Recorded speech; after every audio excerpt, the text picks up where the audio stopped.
You are listening to the Beltway Wars Invitational Podcast, hosted by Adam Jackson and Patrick Wilton. Enjoy the show.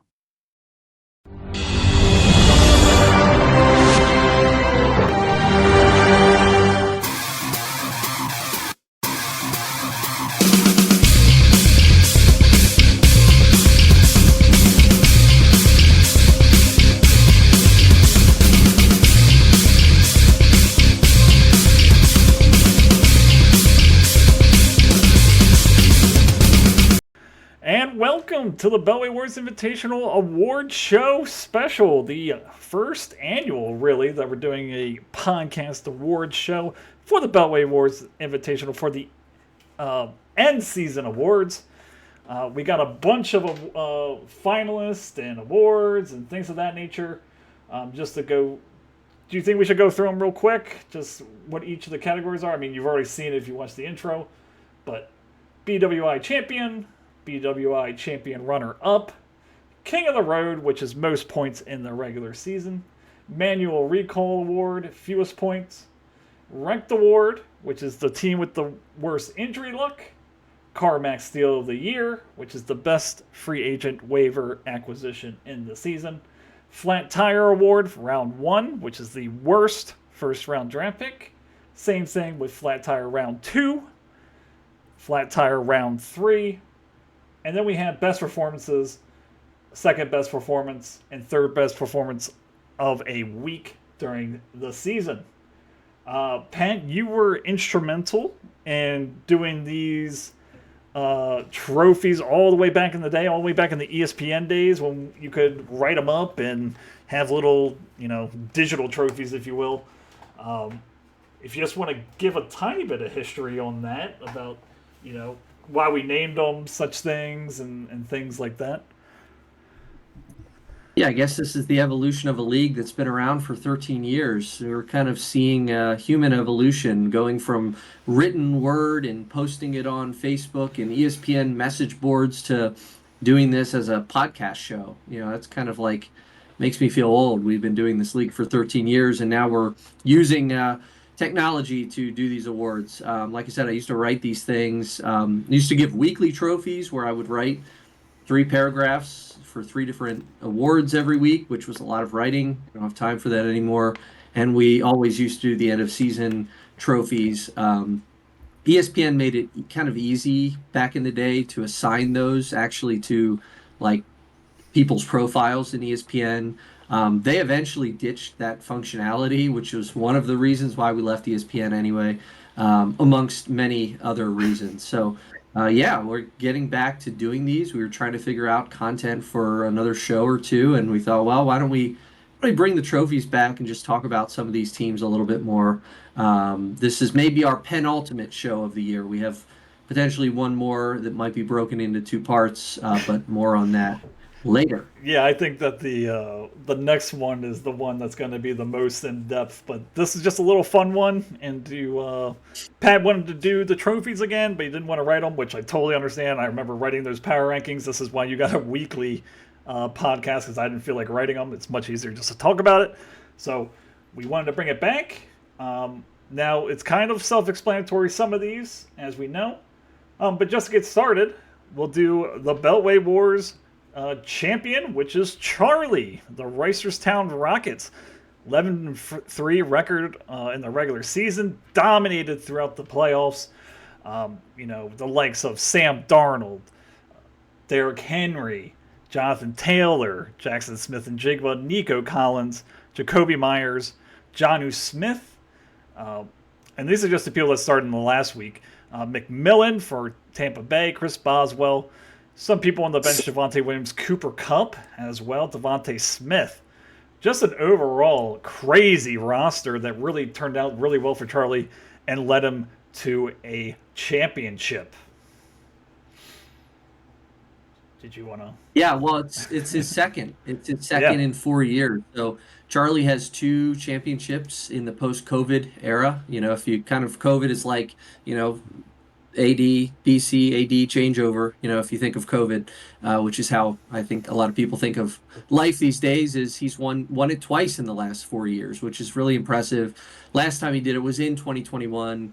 Actually took Christian McCaffrey in the first round. Actually, as the 1-1 of that draft, he took Christian McCaffrey. So just I wanted was to two make years too note. late.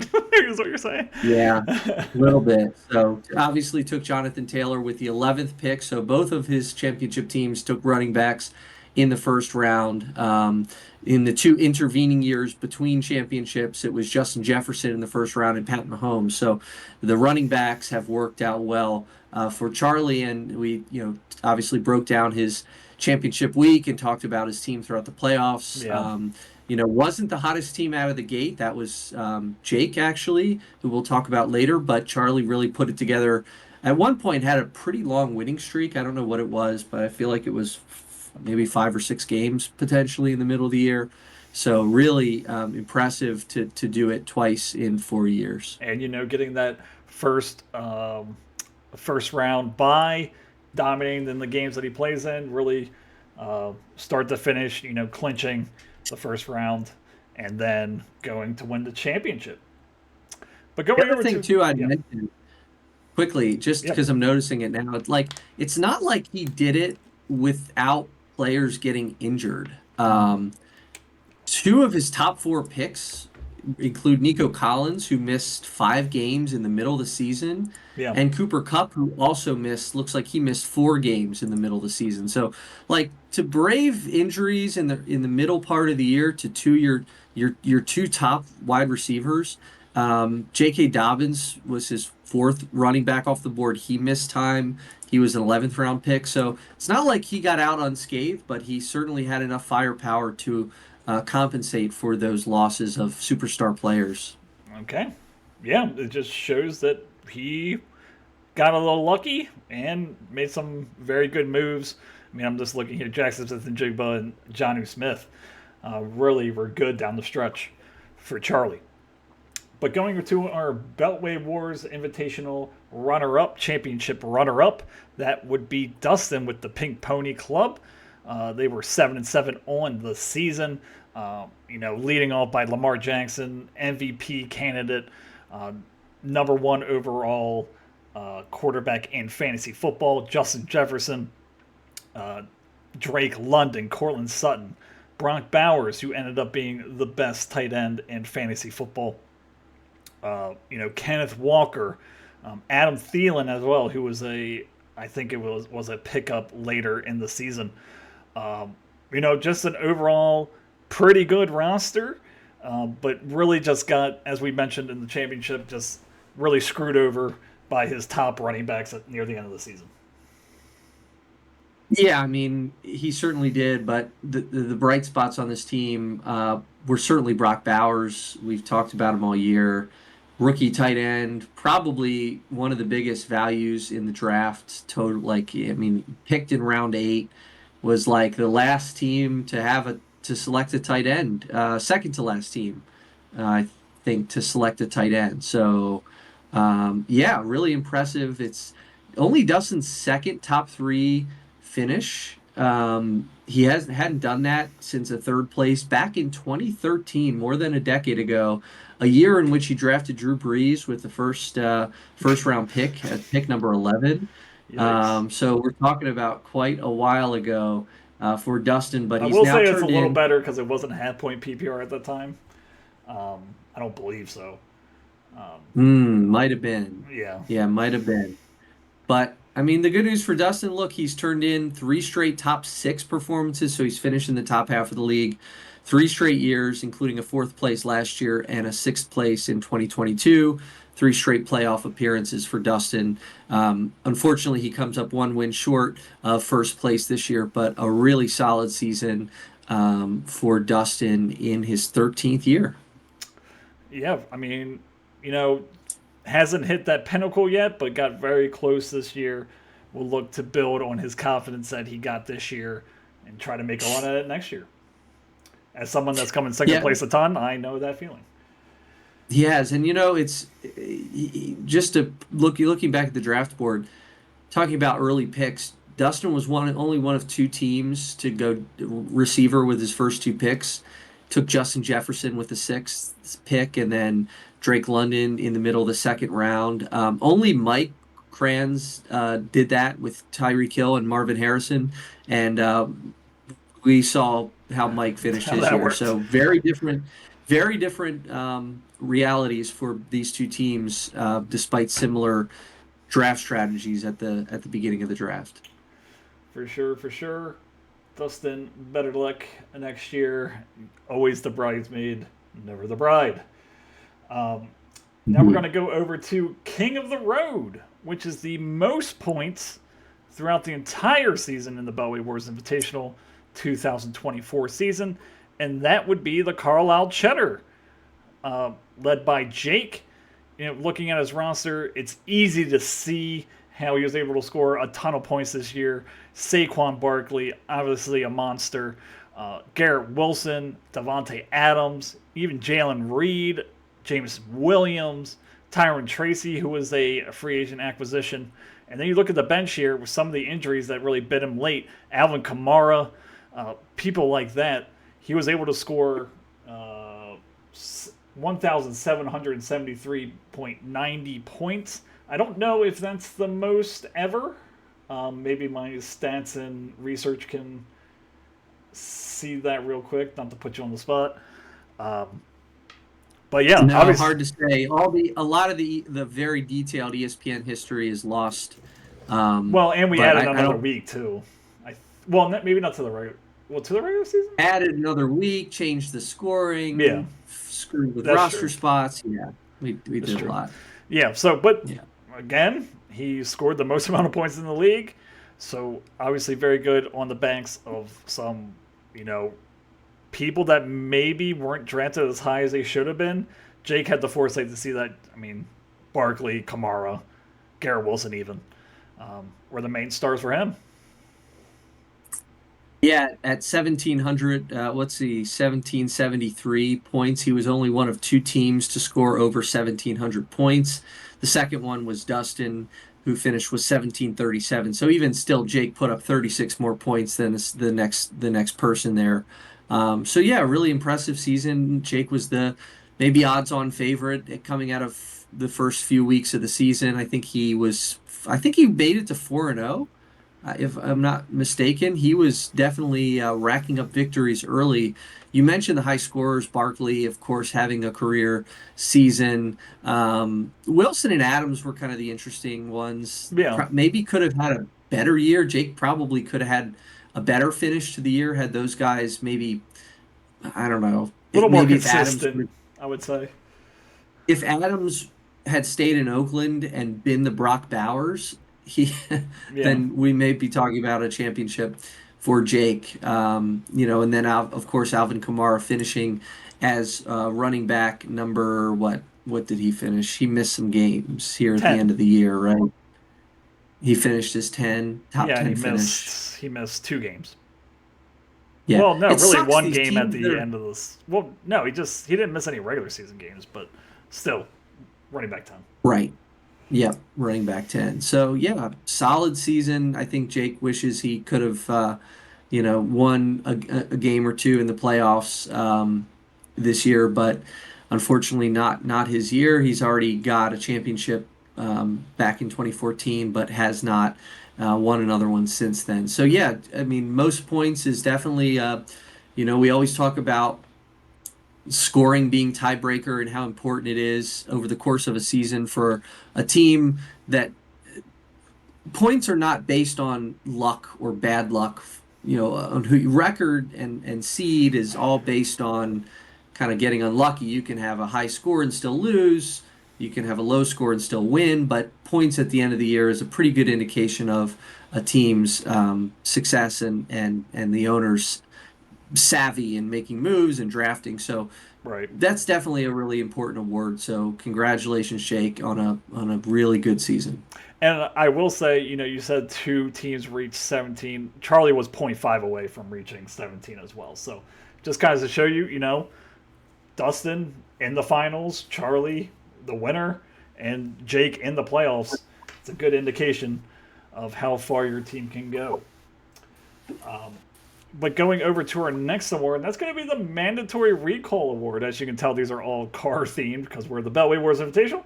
So the mandatory recall award goes to Pasadena Plague. It is the lowest points on the season with 1439.30. Just a lot of injuries, a lot of kind of people that didn't really pan out. Just a lot of stuff going on here. Not Bo Nix. Najee Harris being the 20th running back to end the season. Isaiah Pacheco missing most of this season. Puka Nacua coming on very strong, ended up wide receiver 23, but did miss a lot of time in this one. Romeo Dobbs just stuck in that, boondoggle of a wide receiver room there in Green Bay, ends as 53. Wan'Dale Robinson, who was a starter a little bit for him, wide receiver 42. George Kittle was a good bright spot here, actually the number one tight end on the year. But, then you look at some of the people like Devin Singletary, people that he drafted like that, just didn't really pan out. And, if you have injuries and you have disappointments, you're going to have a bad season. For sure. And Josh had all of those for sure this season. Just a question for you, Adam. Like, if you were to, guess what the average score for all teams, if you were to average everybody's weekly scores, what do you think is an average score for a week? 112. 112. Okay, that's perfect because Josh finished with 1439. Compare that to Jake, who had the most points. It's basically 330 points difference. So that comes out to an average. It's about 110 per week. So it's almost like Josh took 3 zeros compared to Jake. So just goes to show you, just to put it into perspective, how big of a difference that is. That's 3 average scoring week zeros for Josh compared to Jake. So it's a lot of points for sure. They definitely add up over the season. And if you are consistently chugging beers because your team is finishing last in points, you're going to finish with this mandatory recall award for fewest points in the league. Yeah, just kind of going back to his team that he drafted, just looking at this, he also had Anthony Richardson, didn't pan out well. Chris Godwin, also got hurt, had a replacement there. His backup quarterback wasn't much better either. Trevor Lawrence, not a good year. So just a lot of just misses. Blake Corum was a stab in the 9th round. He really did nothing this year. So even the stabs that he kind of took, Justice Hill, Vidal near the end of the draft as well, just really didn't pan out at all. And they were really fantasy unusable. So, if you have that, that's what's going to happen. Of this team, how many players finished in the top 15 at their position? Kittle's the easy one, right? Yeah, Kittle had a great year. Yep. Are there any other even top? I understand a lot of injuries, but I don't think there are any top 15 finishers at their position. I was going to say top 10, and then I was like, well, I don't think there's any top 12. I don't think there's any top 15 on this list. At least looking at I'm looking at his draft board. Yeah, I'm looking at his draft board as well. Okay, yeah, I don't see any top 15 guys. The closest, other than Kittle, is going to be Nacua, and he missed a lot of time. Yeah, missed a lot of time. Yeah. Najee was, 19 or so? Yep. Oof. Rough year. Godwin was well on his way. Yes, he was. For sure. But unfortunate luck. And to go on to that, let's go to our next award, and that's going to be the Ranked Award. Now, this is a little different. We have finalists for this one because all the other awards were kind of obvious. Most points in the league, less points in the league, who was the winner, who was the loser, or the winner and the runner-up in the championship round. But in this one, we have 3 finalists for the Most Ranked Award, which is the team with the worst injury luck. And the 3 finalists would be Patrick Wheelton with the Westminster Warbirds, Adam Jackson with the Union Bridge Barracudas, and Pasadena Plague, Josh Hughes. So in third place for this award, so not the winner, the third place winner is Patrick. This guy. Okay. So if you just want to, I'll pull up your team here. It's probably better just to go with the draft order as well. Yeah. Just some injuries things here. A lot of these people were injured before the season and really didn't turn out to really be very helpful for you at all. And you obviously have the one big injury there in the middle for your squad that really hurt your chances at a championship. So what were you thinking? Not what were you thinking, but, let's go over some of these injuries. The biggest one here, Rashid Rice, blazing out of, the, first 4 weeks, tears his ACL, out for the rest of the season starting really week 4. He played in week 4, but that's when he tore his ACL. Then you had A.J. Brown, who had some lower leg injury issues, knees, hamstrings, missed 3 weeks to begin the season, left some games as well. So just very inconsistent there for A.J. Brown. And then the two, Jonathan Brooks, never came off IR, or did come off IR, but then got sent back to IR. Only played in 3 games. It worked out kind of well for you because you had Chua Hubbard anyway, but you're expecting a little bit more with a player with such promise who was said to have been healthy, at least during the beginning of the season when he'd be able to come back. And then TJ Hawkinson as well. Missing the first 8 games of the season. You did know this, but even when he came back, he didn't look right. He looked still kind of favoring the ACL injury he had last year, and really just wasn't the contributor you were hoping for. He wasn't. That's for sure. Lots of mouths to feed in that offense. New system with Sam Darnold there. Wasn't quite utilized like he was last year, or didn't have as much of an impact. They really spread the ball around well in Minnesota. And the other guy that I drafted hurt, Jonathan Brooks. You said it. I mean, it worked out a lot better for me. I was, as you know, sweating his return once Hubbard was playing like a top 10 running back. Sort of sweating his return a little bit because the plan was always to draft him and hold him, thinking that he would come back and easily regain that top spot. Chuba Hubbard proved to be a much better back and has since gotten a new contract with the Panthers, which is really going to muddle things next year, assuming that Brooks comes back healthy. Brooks, he got 9 snaps on the season. He played three games and had 9 carries.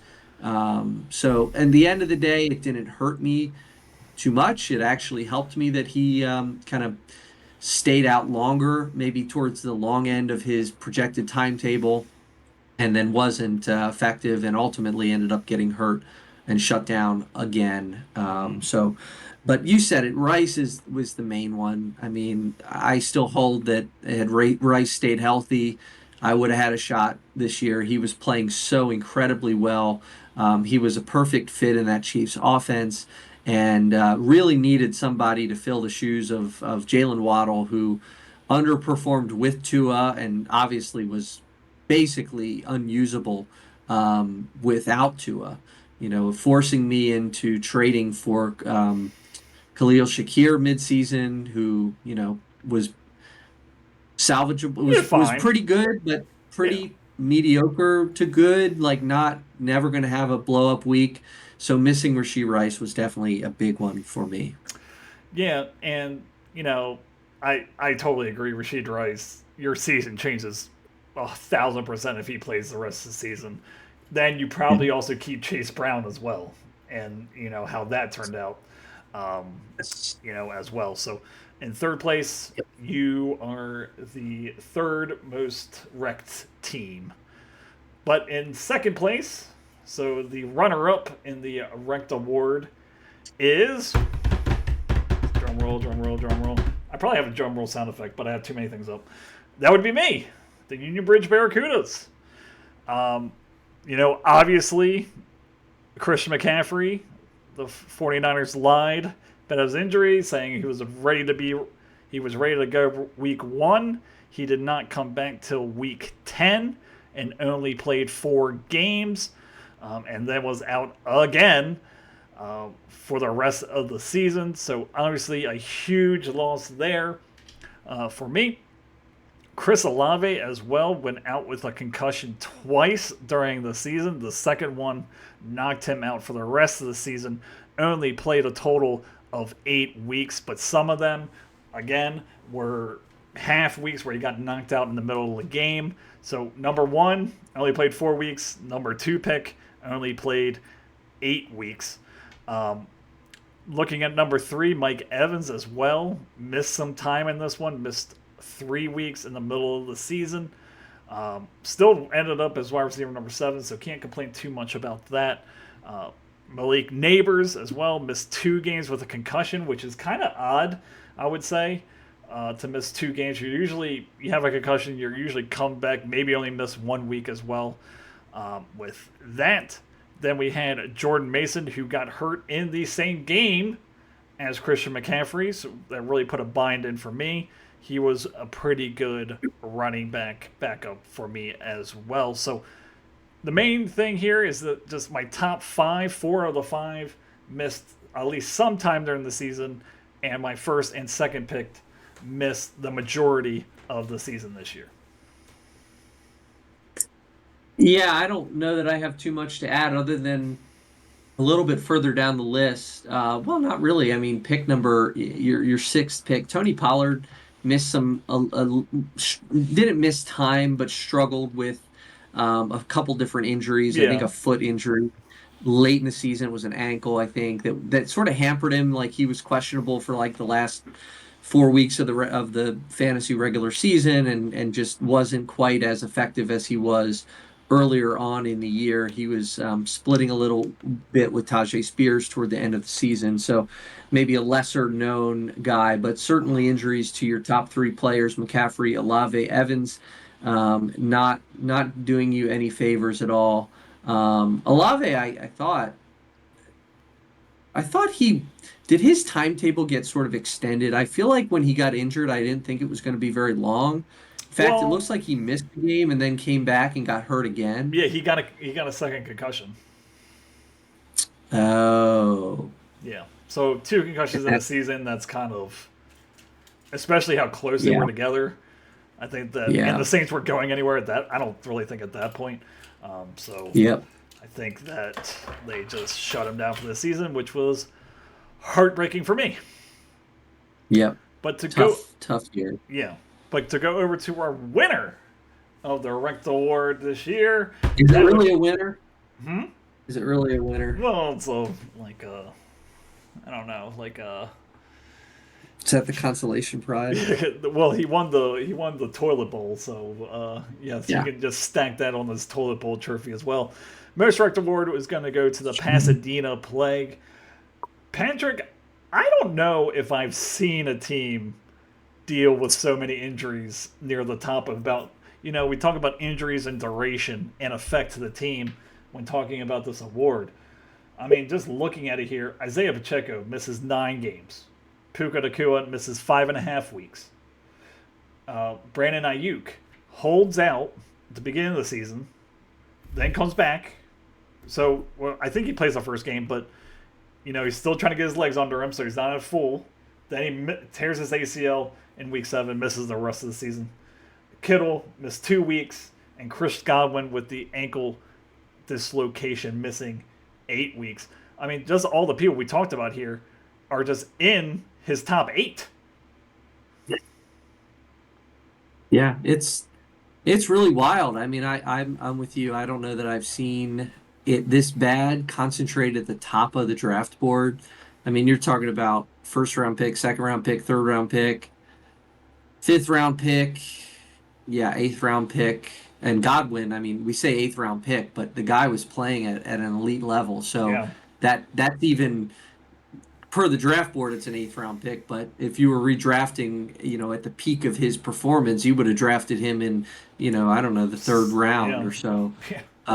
So and these were season enders, like mid-season. I mean, Yeah. let's see. Pacheco got hurt, wasn't a season ender. He got hurt in week 2, like and missed 9 weeks. I mean, you can't overcome that. And That's even just when he tough. came back, I mean, he wasn't getting anywhere near the snaps that he was. I mean, his snap counts were 37, 47, 37, 35, 32. So it's not like he Yeah. was getting his full workload was ramping up. That's basically a season ender for him because of how he didn't Yeah. play really. He wasn't on the field when he came back from injury. For sure. But I mean, after 2 weeks, like you're Yeah. missing Pacheco and Nakua. You're missing your top 2 players after 2 weeks into the regular season. Tough to overcome, and it really contributed. I didn't realize. I kind of forgot. Yeah, I mean that's sort of the trifecta of suck, right? Like the mandatory recall award, the wrecked award, and the toilet bowl champion. Josh finishes in Is 12th that for this. is that the triple crown of bad teams? Of yeah, it must be, and I mean all the things kind of go together. One thing causes the other. The injuries are the trigger for the other two for sure. It is Josh's second straight 12th place finish. It was amazing. Like if we'll get into this in the other show that we do, but he finished fourth, third, and first in his first 3 seasons, and now has followed that up with back-to-back last place finishes. I don't know. I'm sure injuries were the problem. We didn't give out awards last year, but who knows? He may have had the fewest points last year, or he may have had the most injuries last year. So just 2 really miserable seasons for Josh. I think he is due for some good luck next season. We'll see. But the injury luck this year was just really tough for For Josh. sure, for sure. So, if Josh, if you are listening, we'll get off this just for your own sanity. But you win the mandatory recall award. Going over to our next one, probably the most hotly debated um, award of at least the one that we talked about the most in terms of trying to figure out who Yeah. it was the CarMax Steal of the Year, which was the best waiver free agent acquisition of 2024. Now we came up with what? 1, 2, 3, 4, 5, 6, 7, 8, 9, 10 names. We got it down to 5. Um, so we're just going to go through all 5 of those, starting with 5th and going to first.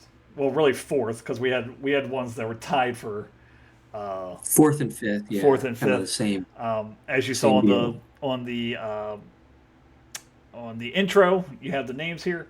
But the fourth So and bef- yeah, go ahead. But before we get into just some of the things that we talked about as we were going through deliberations on these, so we're looking at things like the date that people pick these up. Obviously, if you make these acquisitions earlier in the season and get more benefit out of them, it's better than you could have a phenomenal waiver wire pickup in like week 12.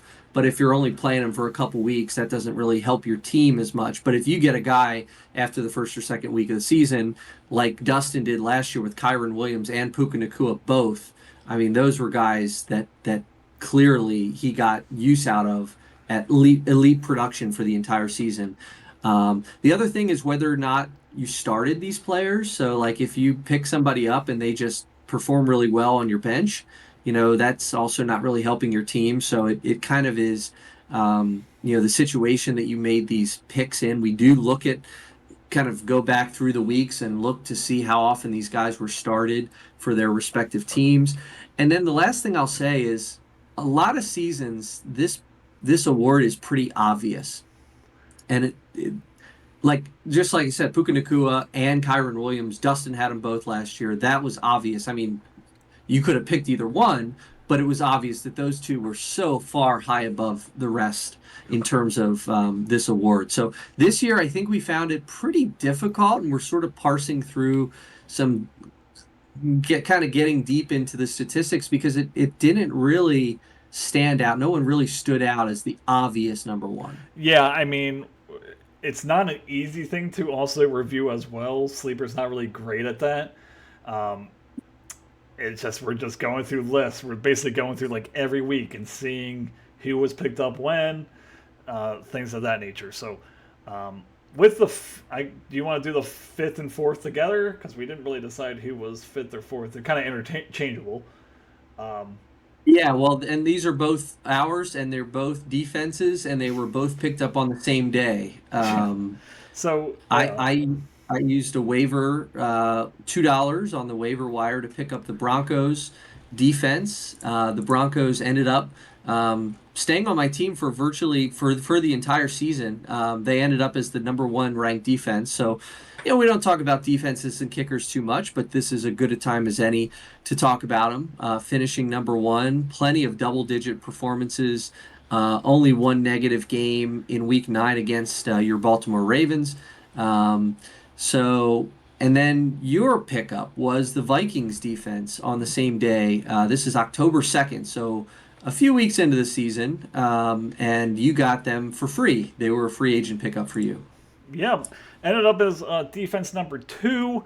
Um, I don't believe they did not have a negative on the year. Just very consistent, good front four, good corners, good linebackers, everything that makes the defense good. Um, yeah, so those are the fifth and fourth interchangeable for the CarMax Steal of the Year. Now in third place for the CarMax Steal of the Year is tight end Jonnu Smith, picked up on Halloween of this year by Charlie via free agency, so no waiver amount spent on Jonnu Smith. Really came on near the end of the season.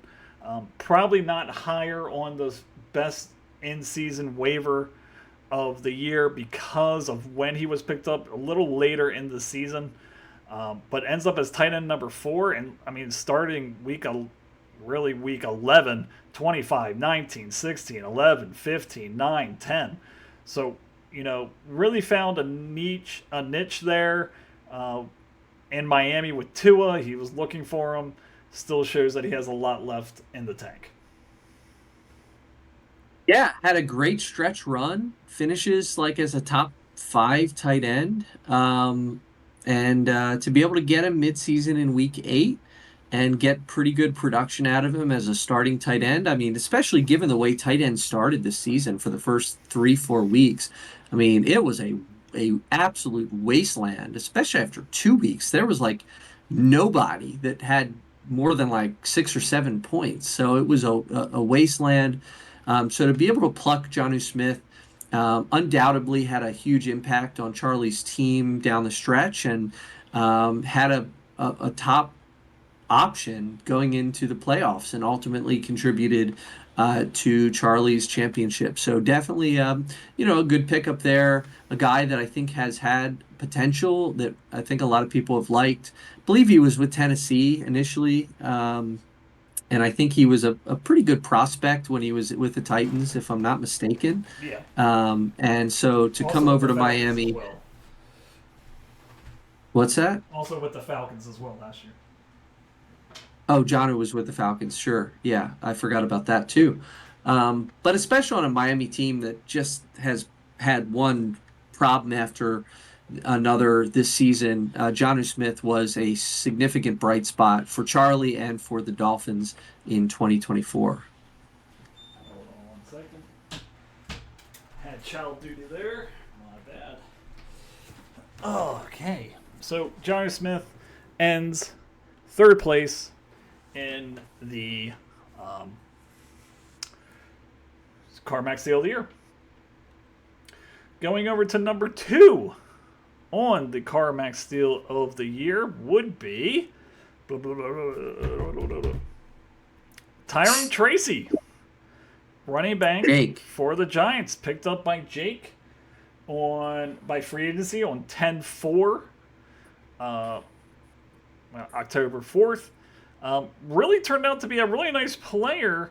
There was some talk about it in the preseason about Cody Push, Devin Singletary for the job. At the beginning of the season, it was Singletary's job, but he does end up winning the competition there by week 6. Running back number 28 on the year. Just a really good pickup for literally no money as well. So Good for Jake seeing that. You saw it as well, but you saw it during the draft and kind of kind of lost faith with him. Didn't you pick him? Yeah, you did. You picked him in the 15th round. Dropped him. Yep.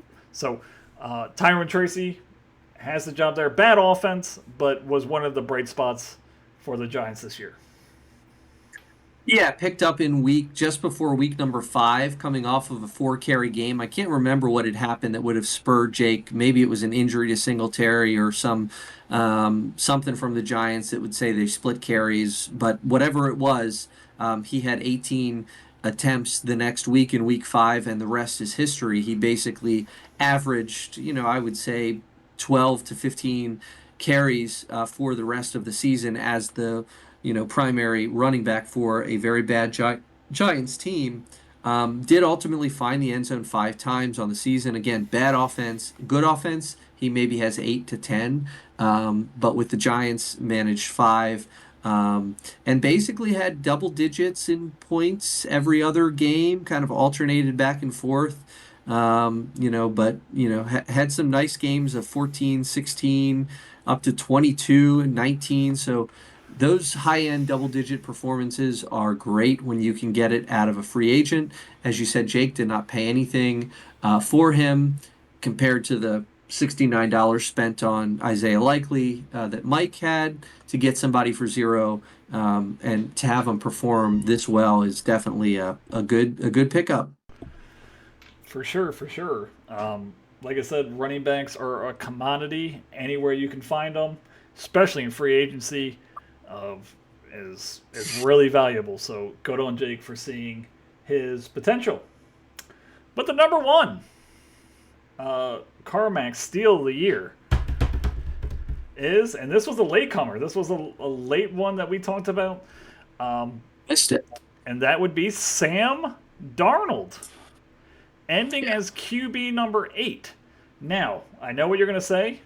Some people are going to look at this and say Baker Mayfield was picked up. Why isn't he on here? Well, in our equation, Baker Mayfield only started 1 game for Sarah. Sam Darnold was used with Charlie, in the most important game of the season, which was the championship game.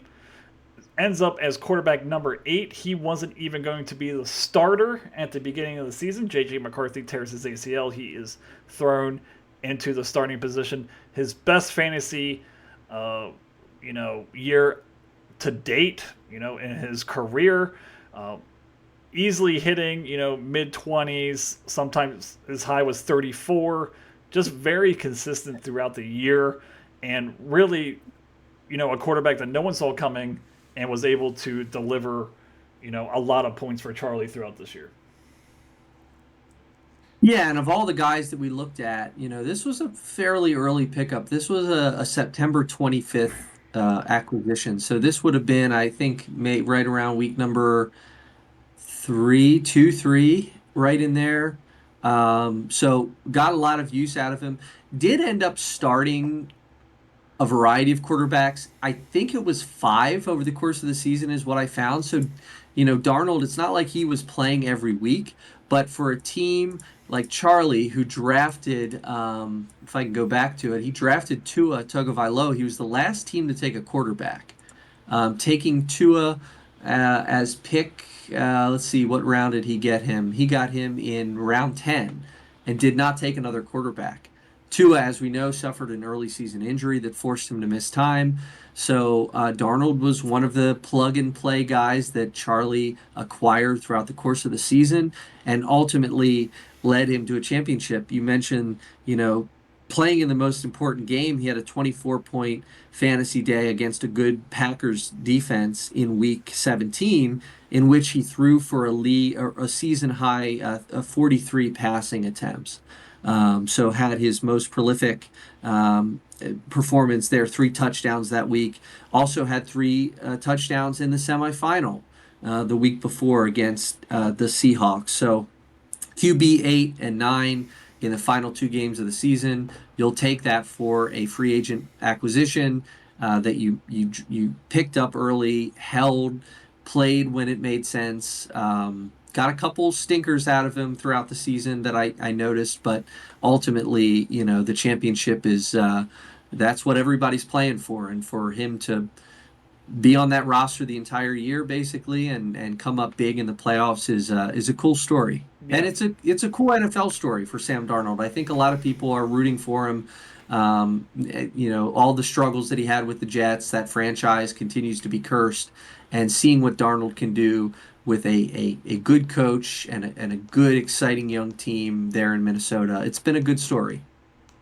for sure, for sure. And like I said, came out of nowhere. It'll be interesting to see if the Vikings try to keep him next year or not. If he goes somewhere, what his fantasy prospects would be. But Sam Darnold, quarterback, is the CarMax Steal of the Year.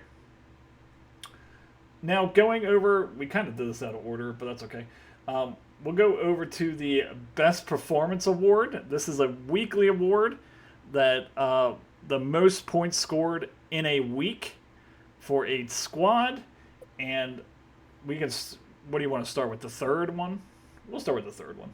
Yeah, let's start with the third. Okay, so the third one, let me see here, is going to be the Finksburg Freaks in week 7, 161.86 against the Pasadena Plague. Doesn't get much better for him.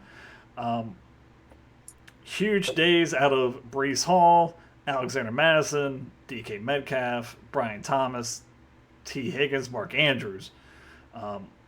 Washington's defense. So a lot of big points here. 161 is third best overall on the season.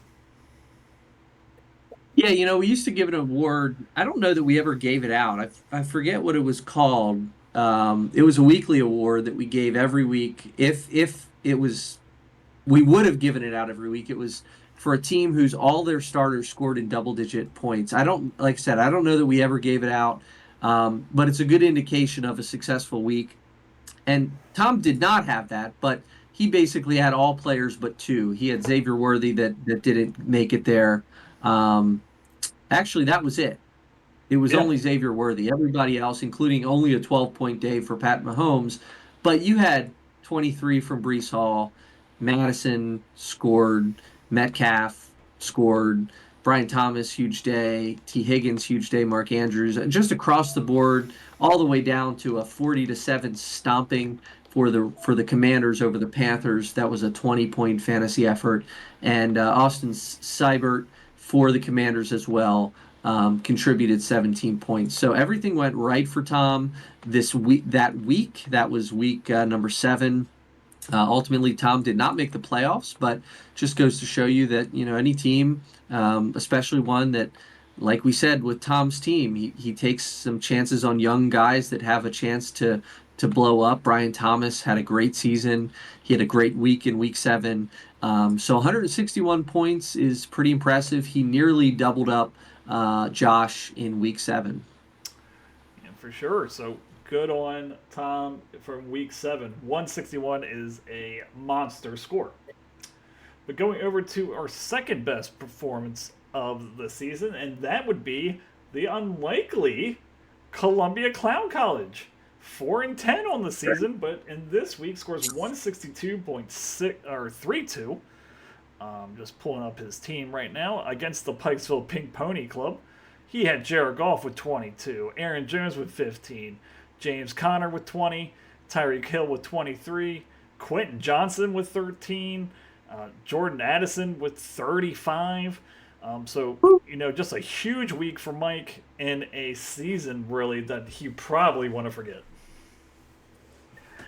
Yeah, this was a bright spot, and here we are with talking about the third and the second highest scores of weeks, and it was 2 non-playoff teams.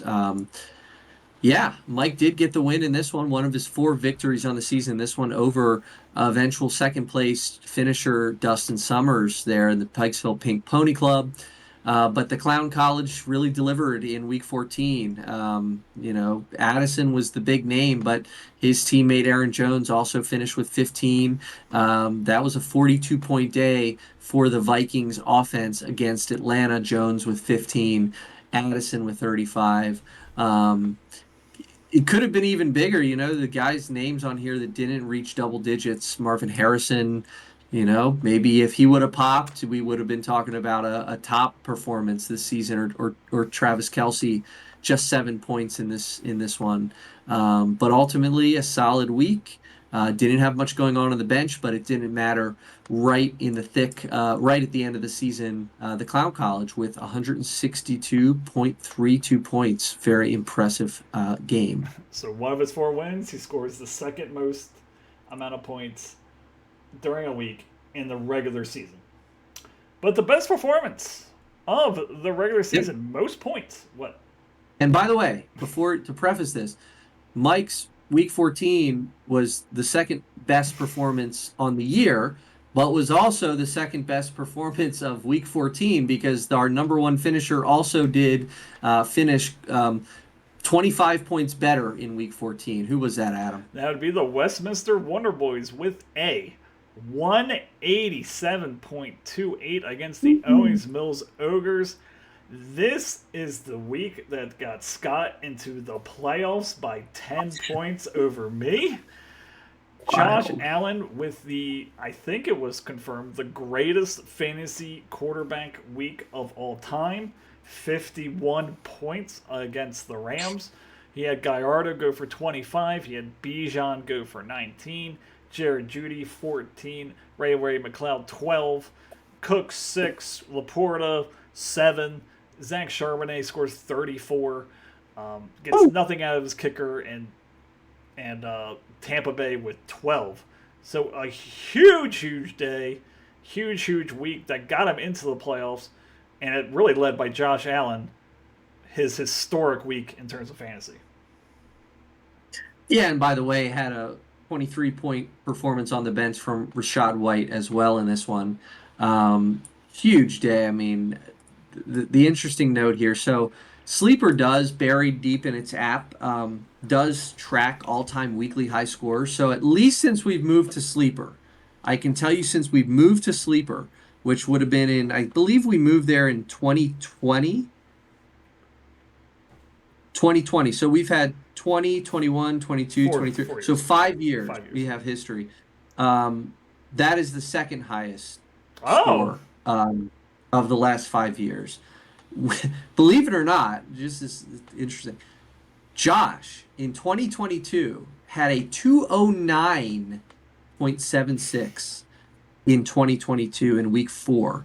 I'd actually be curious to go back and look at the scores of that week. Maybe as we move through the next couple things, I'll try to track that down somehow. But 209, but 187, nothing to sneeze at. Just ahead of it was the best Alex's of this year. 185. What's that? It was the best of this year. Nothing to sneeze at all. Yes. No. Yep. Great day. Of course, Josh Allen. Huge score, 50, almost 52 fantasy points. Definitely the top scorer in this week, for sure, across all of fantasy. So yeah, nice consolation prize for Scott, even though he couldn't get it done in the playoffs, but does have a pretty high-ranking scoring week in Week 14. Okay.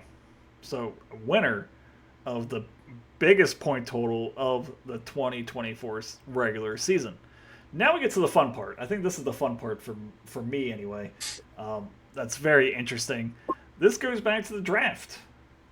And we're going through the Flat Tire Award, which is the biggest bust in each of the first 3 rounds. We're going to do it by rounds, as you saw in the opening. The first round, the candidates or the finalists are Christian McCaffrey, who was picked first overall by yours truly. Tyreek Hill, he was picked 1.3 by Mike Kranz. And Isaiah Pacheco, picked by Josh, 1.12. How do we want to do this? Do we just want to do 3, 2, 1? Sure. Okay.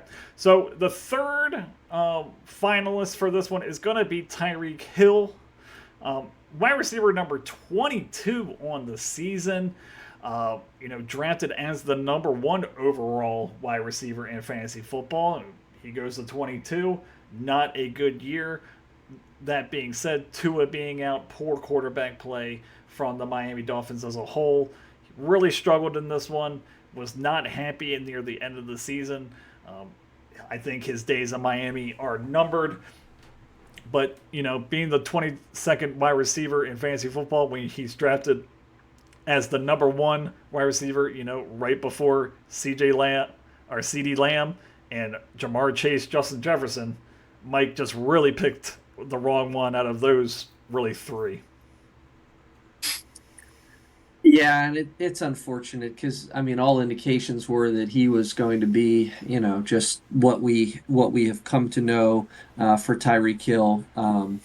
I was re-listening, doing some research into our draft recap for our next show, and I was reminded that Tyreek Hill was Mike's least favorite pick. Um, and it was because he's a terrible person. Tyreek Hill is a terrible person. That was the reasoning.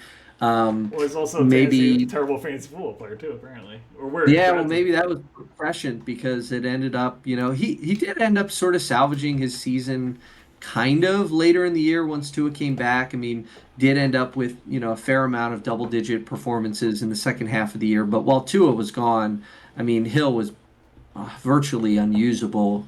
You had to start him, of course, because he's Tyreek Hill, and at any moment he can break off for a 80-yard touchdown, but wasn't able to do that.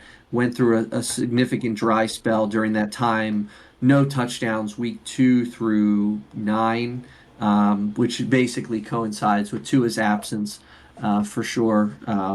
And the other thing I wanted to remind you, because it feels like so long ago, but was it before week 1 that Tyreek Hill had that kind of interesting interaction with police outside of Dolphin Stadium? Mm-hmm. Was that before the first game of the season? I think it was. Where he was asked to leave his car for disobeying traffic signals or something like that, and ended up going viral on the internet for... it was either week 1 or week 2, I'm not sure. It was very early in the season, but again, maybe that was a sign of things to come for Tyreek Hill, who finishes as, receiver 22. Number 20, 22, yeah. So not even top 20 for a guy that you pick third overall. That is a tough luck. Our second finalist, or in second place for the worst first round, or biggest bust in the first round, would be Isaiah Pacheco, who we talked about a little bit here. We don't have to go over him too much more, but, plays first 2 games, misses an entire portion of the season, doesn't come back. He does come back in week 13, but doesn't come back the same as he was before. Just, overall, very promising player and a very good offense. Just, got extremely unlucky and, tore his ACL or not tore his ACL. I forget what he did. I think he broke his, like his leg or something and came back. He broke his right leg. Yeah, he broke his right leg. So, was able to come back. At least he was able to come back, but definitely wasn't the same type of player we've seen in the past. He was not.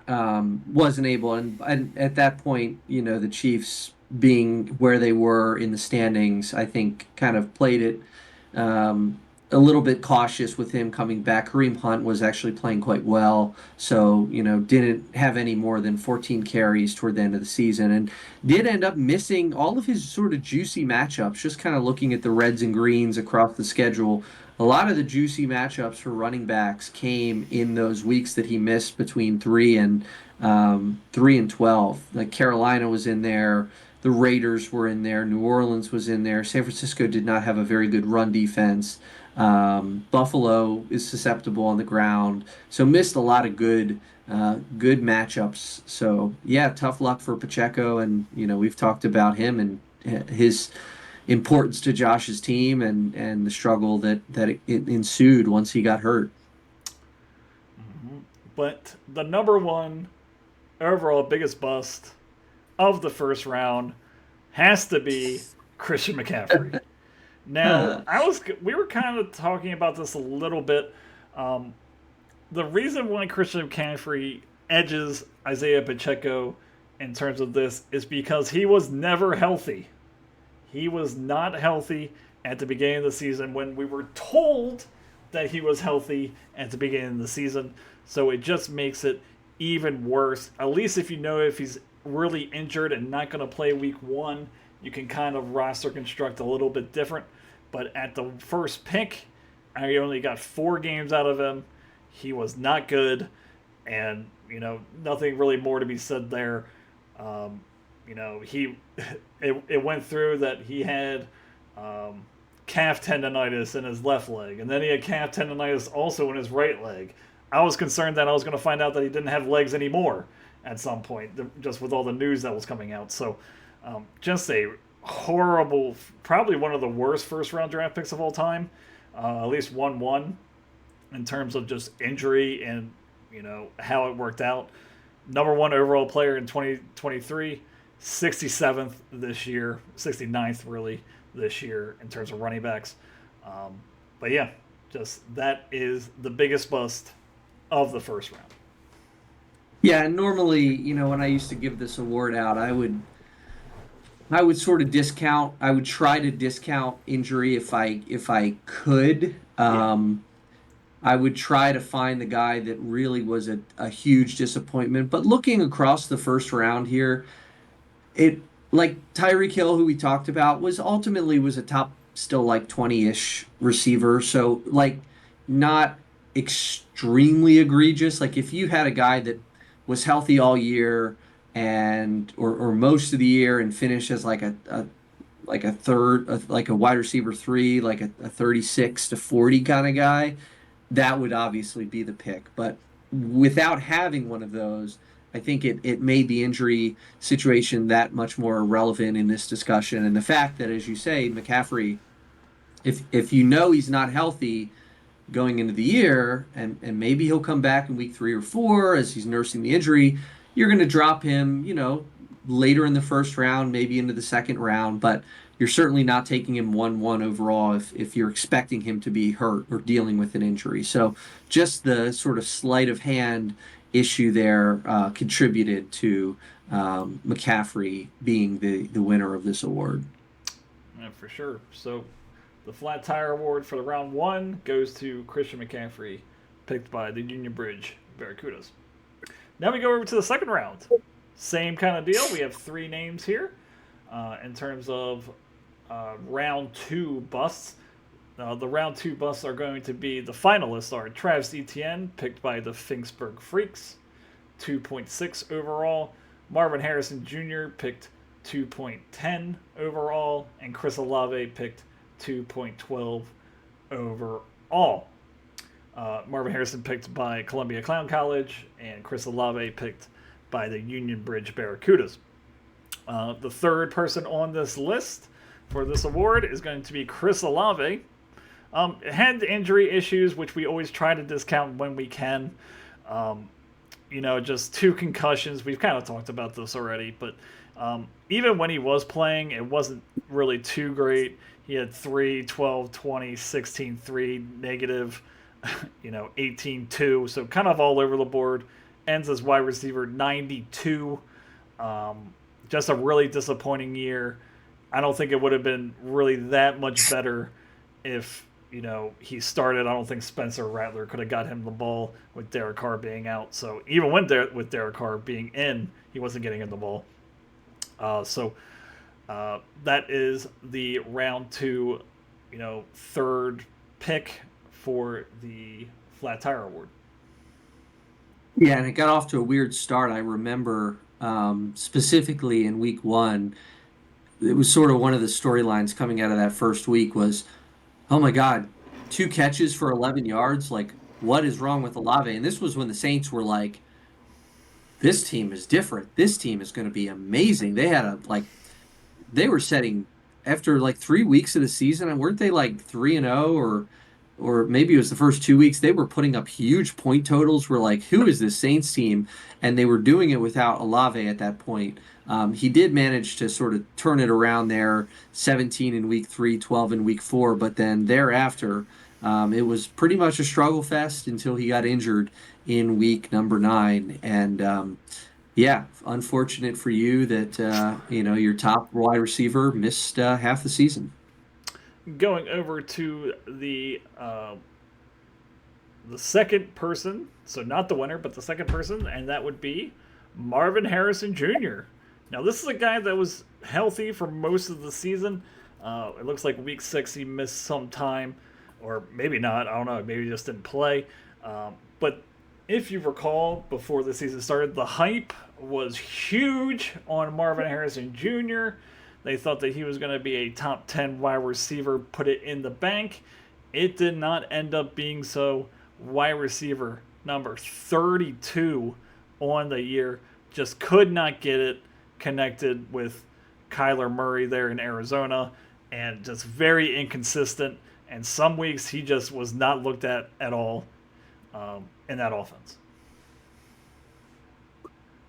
Yeah, this was a guy, who I thought was kind of a little bit of a value in the draft. I mean, I remember mock drafting, seeing him go like late first, early to mid second, and he goes towards the end of the second round. I think I even said in the chat, like, oh, wow, he was on the board for quite a while.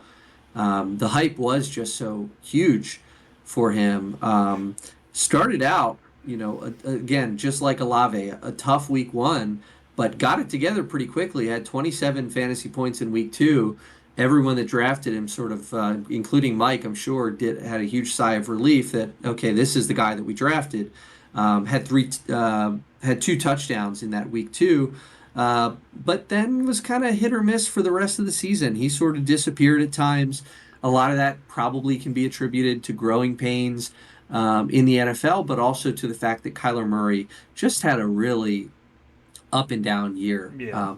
That was the other thing. Not only was the hype on Harrison very high, but the hype on Kyler Murray, people were talking about him being like an outside shot to win fantasy MVP for a lot of things, and he just never really materialized, never played consistently enough, and Harrison suffered because of it. Yeah, I know there was like some huge debate about Marvin Harrison, Malik Neighbors, who's going to be the top wide receiver. Obviously, Neighbors did a much better job this year.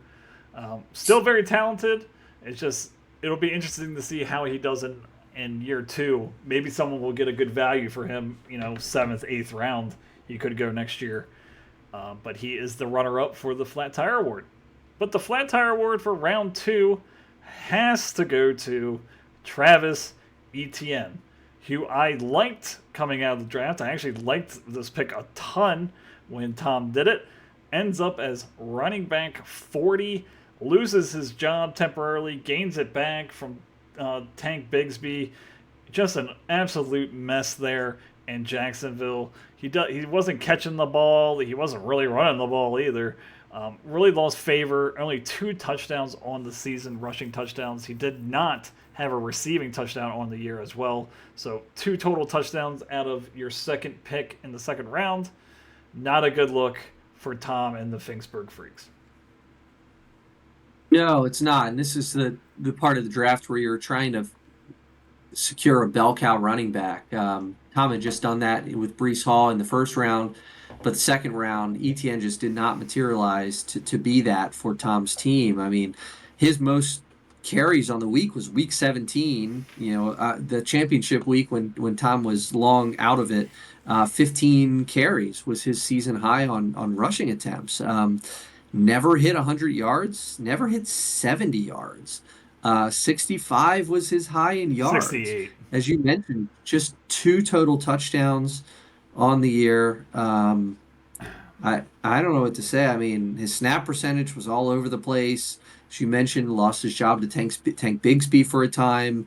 Just a really inconsistent year for a player that, you're taking in the middle of the second round around guys like Gibbs and Kyron Williams and Josh Jacobs and Devin Achane, and he's clearly the odd man out in that group. So the winner of the Flat Tire Award in round 2 is Travis Etienne and the Finksburg Freaks. To close out our awards, we're going to go to the third round, our last final round for the Flat Tire Award for round 3. We picked 3 rounds because the first 3 rounds are where you make or break your fantasy season. Starting with our first finalist here, and that would be Debo Samuel, who was picked by Brian. That's horrible that I forget what his name was. The Cockeysville Cox at 3.5. CJ Stroud, picked by Alex, at 3.8. And Brandon Ayuk, picked by the Pasadena Plague, 3.12. Sorry, Josh, I mentioned you again there. But, looking at this, the number 3 on this award has to be CJ Stroud, I would say. Drafted right behind Lamar, Mahomes, Hurts, Allen. All those went in the same round. Really, the odd man out of those 4 players ends as quarterback number 28 on the year. His highest point total was 22. Week 1, it wasn't even 22. 23 in week 4.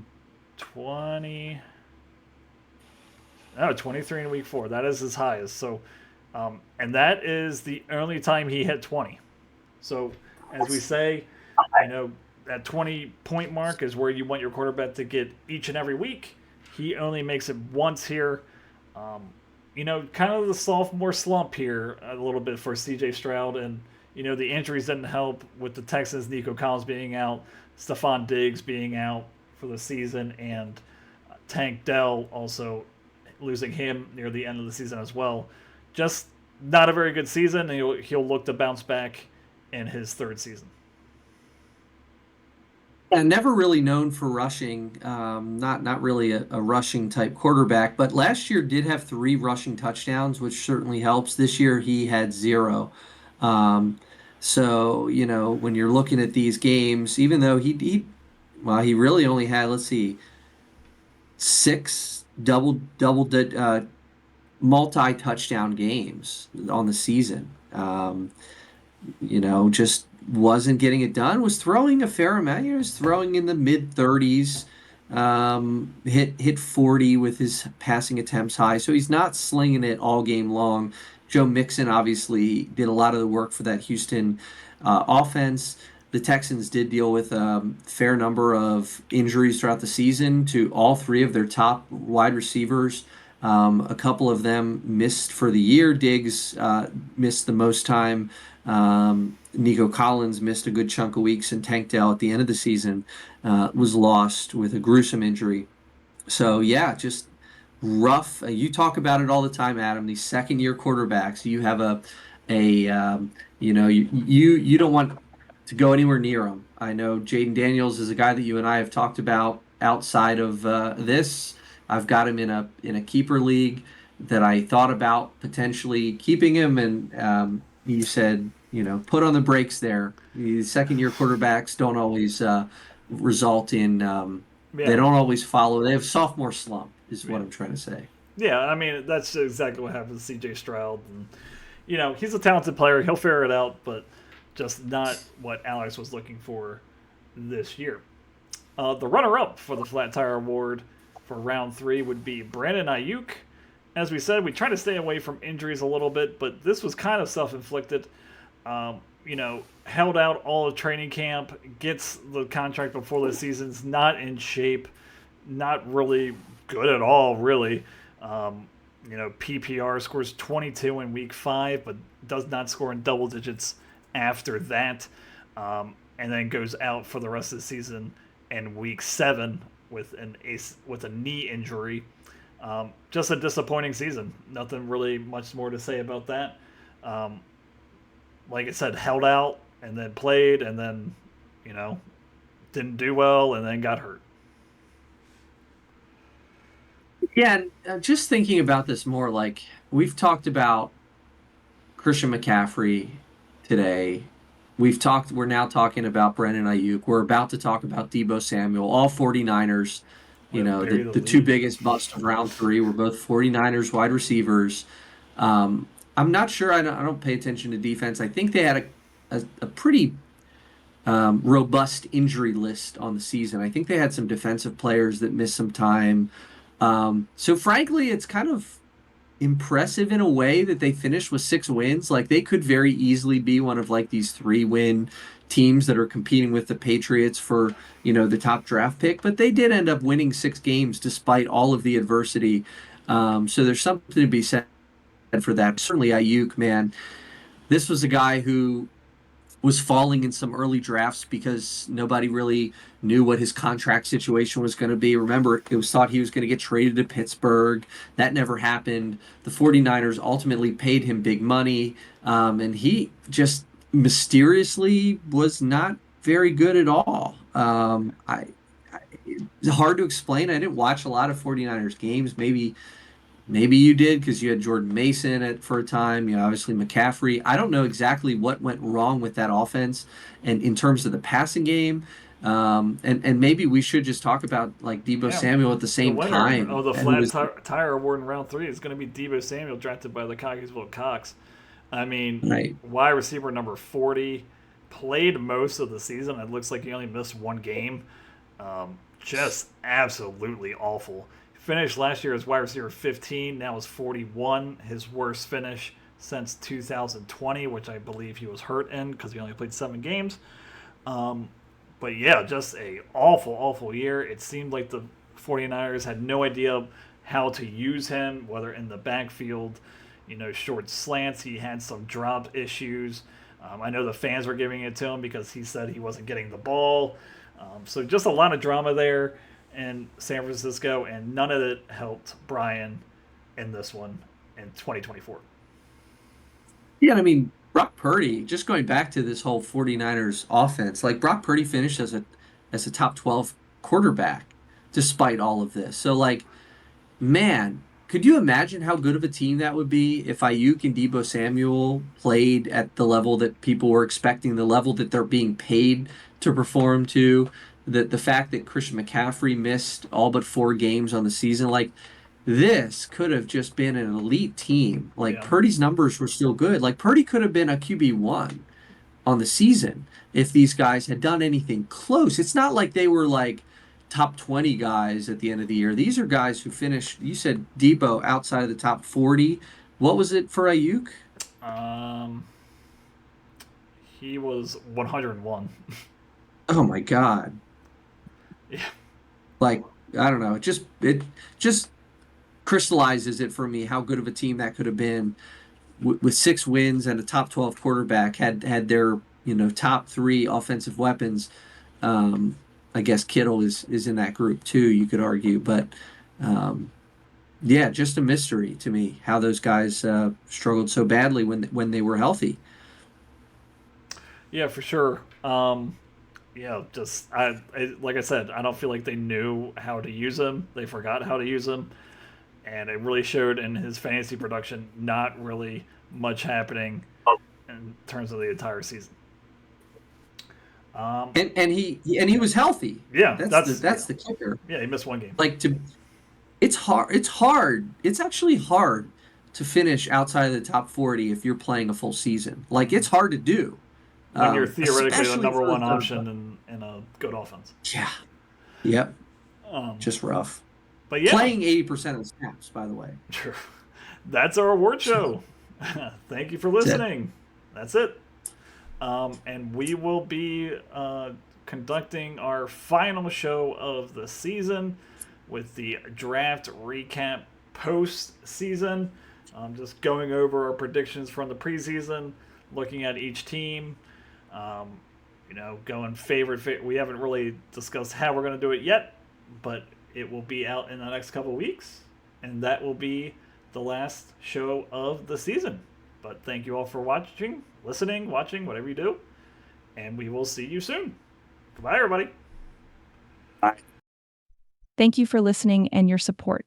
If you enjoyed the show, please make sure to like and subscribe on YouTube and Spotify.